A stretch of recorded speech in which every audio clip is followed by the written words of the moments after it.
नमस्कार जय हिंद दोस्तों, द नेक्स्ट पेज पर आपका स्वागत है। दोस्तों हम बात करेंगे आज विनोद मलिक से, जो टोक्यो ओलंपिक में, पैरा ओलंपिक में जिन्होंने ब्रोंज मेडल लिया था डिस्कस थ्रो में, लेकिन बाद में वो इनसे वापस ले लिया गया। विनोद जी, स्वागत आपका हमारे चैनल नमस्कार सर। पर। नमस्कार सर कैसे क्या हुआ, एक बार बताओगे आप? सर, ऐसा है, सबसे पहले तो मैं आपका बहुत बहुत धन्यवाद करना चाहूँगा कि आपने मेरे को यहाँ पे आके कवर किया और मेरी आवाज़ को सरकार तक पहुँचाने का भी काम करेंगे। और मेरे को अपने यहाँ इंडिया में आने के बाद लोगों ने भी मेरे को बहुत प्यार दिया। सबसे पहले तो मैं उन सभी का धन्यवाद करना चाहूँगा। और दूसरी बात, आपने मेरे को पूछा कि आपका मेडल वापस क्यों गया।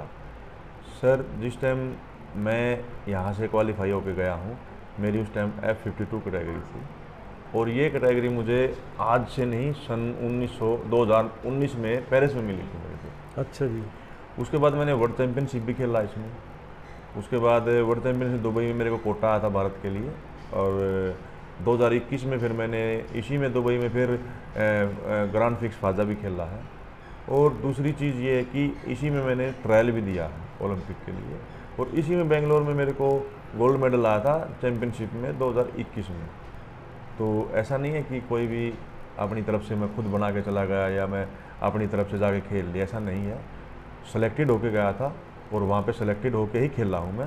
और 22 तारीख को 22 तारीख को मेरी क्लासिफिकेशन दोबारा फिर हुई है, फिर भी मेरे को 52 ही दिया गया। उसको ये बोल रहा था कि आप इसी में ही परफॉर्म करोगे। उसके बाद फिर मेरा 29 तारीख को इवेंट था और 29 तारीख को इवेंट में जब मेरा ब्रॉन्ज मेडल आया तब उन्होंने मेरे को ये बोला कि आप इस कैटेगरी के मतलब उसमें नहीं हो। तो ये मेरे साथ ऐसा हुआ, जो हुआ है मैंने आपको वही बताया, सच्चाई यही है। और दूसरी चीज़ ये है कि एक मेडल आने के बाद में वापस लेना, आपको पता है कितना बड़ा हर्ट होता है। बहुत बड़ा। मेरे लिए तो कितना बड़ा हर्ट होगा, अपने देशवासियों के लिए भी बहुत बड़ा हर्ट हुआ है। अपने इंडिया की मेडल टैली भी कम हुई है। तो ये हुआ मेरे साथ। कुछ रीज़न नहीं बताया उन्होंने, क्या कारण रहे? रीज़न मैंने आपको बताया ना। रीज़न ये बोले कि बाद में मेडल आने के बाद मेरे को ये बोला गया कि आप इस कैटेगरी के मतलब लायक नहीं हो। उन्होंने ये बोला मेरे को, जबकि उन्होंने ही मेरे को 22 तारीख को इसी कैटेगरी में मतलब खेलने के लिए बोला गया।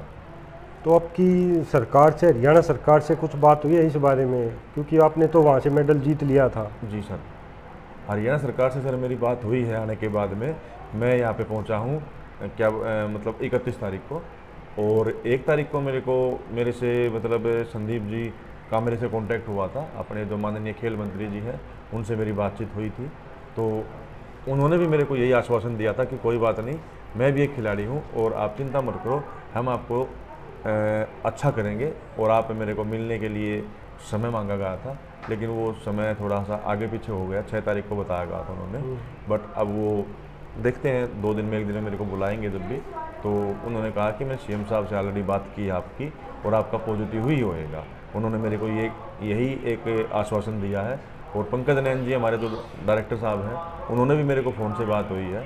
तो उन्होंने मेरे को यही बोला कि विनोद चिंता मत कर, हम आपको अच्छा करेंगे, इसमें आपकी गलती नहीं है। तो आप क्या चाहते हो भाई साहब, क्या? देखो जी, मैं सरकार से और संदीप जी से भी और अपने माननीय मुख्यमंत्री जी से भी मैं सिर्फ यही गुहार लगाना चाहता हूँ। देखो, मेरी इसमें 1% भी गलती नहीं है। हमने अपनी भारत माता का वहाँ पे फ्लैग ऊंचा किया है, हमने मेडल भी ला के दिया है, मैंने 5 साल मेहनत भी करी है और इसमें मैंने मेहनत की है तभी मेरा मेडल आया वहाँ पे। तो मैं अपनी सरकार से हाथ जोड़कर यही प्रार्थना करता हूँ कि मेरे को जो ब्रॉन्ज मेडल की फैसिलिटी होती है वो मेरे को दी जाए, चाहे उसमें नौकरी हो, कैश अवार्ड हो। तो क्योंकि मैं एक किराए के मकान में रहता हूँ, मेरे पास 2 छोटी छोटी लड़कियाँ हैं और मेरे पास दूसरा आय का कोई साधन नहीं है। इस पर सिर्फ मैं स्पोर्ट्स ही करता हूँ। पहले मेरी परचून की दुकान थी, अब वो बंद हो चुकी है। और अभी मैं गेम करता हूँ बस। मैं यही प्रार्थना करता हूँ और मुझे आश्वासन भी दिया गया है। और मैं ये भी मानता हूँ कि हम अपनी जो सरकार है, हरियाणा सरकार है, उन्होंने हमारी जो हॉकी टीम की लड़कियां आई थी उनका बड़ा मान सम्मान किया था। हमारी जो बहनें जीत के मतलब कोई बात नहीं, मेडल उनका नहीं आया था, बट अपनी गवर्नमेंट ने, हमारी हरियाणा सरकार ने उनको बहुत अच्छा किया था, बहुत मान सम्मान दिया। जो कि पूरे भारत में मतलब हरियाणा की तरफ से ये बोला गया था कि हरियाणा स्टेट जो है खिलाड़ियों के लिए 1 नंबर है।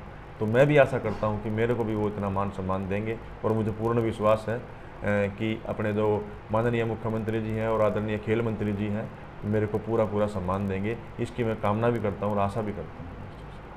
तो दोस्तों, और मिलना भी चाहिए, क्योंकि इन्होंने अपना काम पूरा कर दिया था। जिस कैटेगरी में इनको सेलेक्ट किया गया था उस कैटेगरी में इन्होंने मेडल जीता है, तो इनकी कोई गलती नहीं है, इनको मिलना चाहिए। इनको जो रुपए मिलते हैं खिलाड़ी को, या फिर नौकरी मिलती है, एक ब्रॉन्ज मेडलिस्ट को जो मिलते हैं वही इनको मिले। थैंक यू, जय हिंद दोस्तों, मिलते हैं नेक्स्ट पेज।